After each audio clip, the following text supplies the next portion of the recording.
انسان الله څنګه پیدا کړی رب العالمین ته ګوره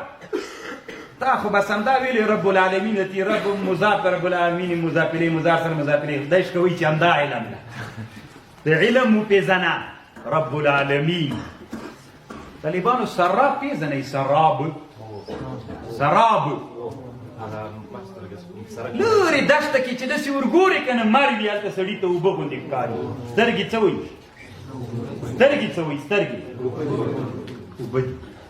خو طالبانو سترګې خو نه دي ملامتې ځکه د سترګو چې کومه وظیفه ده هغه یې ادا کړه دی به لیونی غوندې منډه نه وراخلي ولې الله رب العالمین د انسان یې ډېر ښه تربیت کړی ورمنډه که اوبه دي چې ورسي چیم نه یتي نوره پسې تږی کېږي سړی که نه څه وکړي باید سره طالبانو عقل الله ورکړی عقل کې دلته په دماغو کې یوه خلا د تفکر او د تعقل دپاره ده ته اوس له چا نه پوښتنه وکړه خو یې لامېسې نه نو خو یې ذایقې نه پوښتنه وکړه چې دا رښتیا ده که نه فکر نه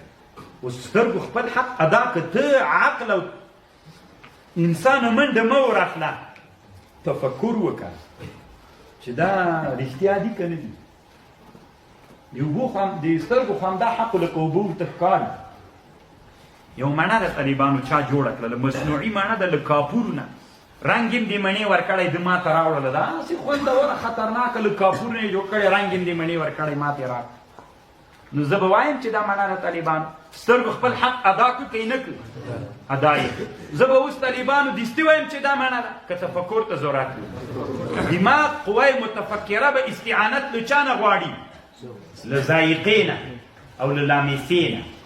ولې چې زه لمس کړم طالبانو مصنوعي مڼه او الهي مڼه په لمس کې فرق کوي که نه کوي زه به تفکر کوم دا به قوې لامېسې ته مچوم قوې ذایقې ته به یې مچوم چې دا خراب مې ورکړه طالبانو وایي او پلاستیک ده که د کاپورو نه جوړه ده نو تفکر ما ته څوک ثابته کړله باصري خو انسان الله داسې جوړ کړی طالبانو تنها نه ده څومره حواس چې کار کوي پس له حواسو نه انسان باید تفکر وکړي الله جوړ کړی داسې د رب العالمین ده تنه محسوسات باصره نه ده پیدا کړې طالبانو وایي متفکره او متعقله پیدا کړې ده هغه